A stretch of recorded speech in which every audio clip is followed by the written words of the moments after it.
He gets cast as Obi-Wan, and on Disney Plus, and now he's changing his mind. Now Disney didn't make a mistake. They were fine. Of course, like, you need a crossguard. What are you, insane? Who has a lightsaber without a crossguard on it? That's just insanity. What are we, barbarians here?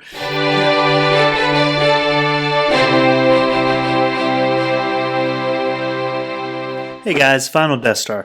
I want to do a video today that kind of goes hand in hand with the video I did yesterday about C-3PO, Anthony Daniels, and some of the comments he made about Disney Star Wars and how he hasn't been too pleased with the role he's been given so far in this sequel trilogy. And this article, I wonder if it kind of had something to do with that. This is from IGN, and it's Obi-Wan Kenobi actor Ewan McGregor changes his mind on lightsaber crossguards in Star Wars. Ever since Kylo Ren's crossguard lightsaber first debuted in the teaser trailer for Star Wars Force Awakens, it's been the center of much fan debate. Obi-Wan Kenobi actor Ewan McGregor was firmly in the camp that thought the added design element was unnecessary, but in a new interview with Conan O'Brien, he seems to have revealed that he's actually come around on them. So he had one opinion, and then got cast as Obi-Wan again, and now all of a sudden he's got another opinion that contradicts what he had said previously. Back in 2015, of January 2015, McGregor gave his reaction to the new crossguard saber in Vanity Fair, saying, "I was a bit dubious about the crossguard on the new lightsaber. If you know how to handle a lightsaber, like we did, you don't need a crossguard. That's just one thing I think they might have gotten wrong." Okay, so he gives criticism on the fact that you don't need a crossguard if you know what you're doing, if you know what a lightsaber is and what it does, like they did, because George created the prequel trilogy, and the lightsaber battles, I have to say, out of any criticism you have, were phenomenal lightsaber battles. They were amazing.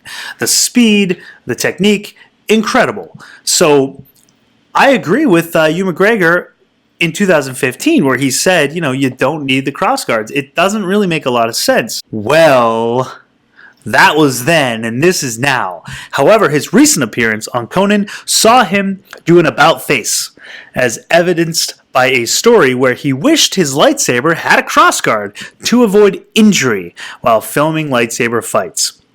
The lightsabers are metal poles, but when you're fighting full contact with each other. And so you have to learn the choreography, which takes a long time. And then when you're doing it, meaning the fight, because you're sort of in full contact, occasionally the poles will slip down on one another. And on a sword, in the old days, when we used to use the swords, they had a hilt, which would stop the blade from coming down your hand. But lightsabers don't have hilts because the Jedis are not supposed to need one. I think he means I don't think he means hilt, because it has a hilt, obviously. I think he means the guarded, little circular guarded part, so the blade doesn't scrape down against your hands or your knuckles. If you've ever had any sword fighting training, you know it can hurt a lot. I've done some of that, and it does hurt, but, you know, every now and then, the blade would just skitter down against the other guy's blade, Hayden's blade or whoever, and you get it right in the knuckles, like I just said. Yeah, so, you know, it can kind of hurt. All right, so I understand that, right? Sure. Now, while McGregor is using the term hilt, he actually means crossguard. Yes, okay, there we go. The hilt of a sword encompasses the entire handle, which may or may not have a crossguard, but the part that McGregor is referring to that would stop the blade from sliding down your hands is specifically referred to as a crossguard. So while McGregor was initially against the idea of Kylo Ren's lightsaber, it seems that reflecting on the pain of getting whacked in the knuckles has caused him to do a 180 turn on the subject. So you're telling me that in 2015, just a mere 4 years ago, he had decided that that was a mistake that Disney might have made, adding that crossguard, because you didn't need it. A Jedi wouldn't need it if you're good enough with the lightsaber, which, of course, he says they were. Now, 4 years later, he gets cast as Obi-Wan, and on Disney Plus. And now he's changing his mind. Now Disney didn't make a mistake. They were fine. Of course, like, you need a crossguard. What are you, insane? Who has a lightsaber without a crossguard on it? That's just insanity. What are we, barbarians here? really, you don't think that maybe he's just changing his mind because now he doesn't want to upset the Disney powers that be? It's to me that brings a little question in my mind that he would do such an about face only 4 years. It's not like he said this in 2005. This is just a few years ago, and he was in the camp that was strongly against the whole crossguard conversation. And now he's changed his mind and he's all for them. I wonder if it has anything to do with this article. I did a video on it yesterday. Anthony Daniels says he hasn't been too happy with the character development of C-3PO, the stories in general. He just hasn't been excited about Star Wars in this new sequel trilogy. Even though he's in them, he's not happy about it. And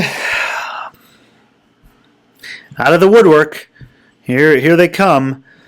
All this hate now he has gotten from the pro-Disney, pro-Star Wars sequel trilogy fans. And just look at some of these.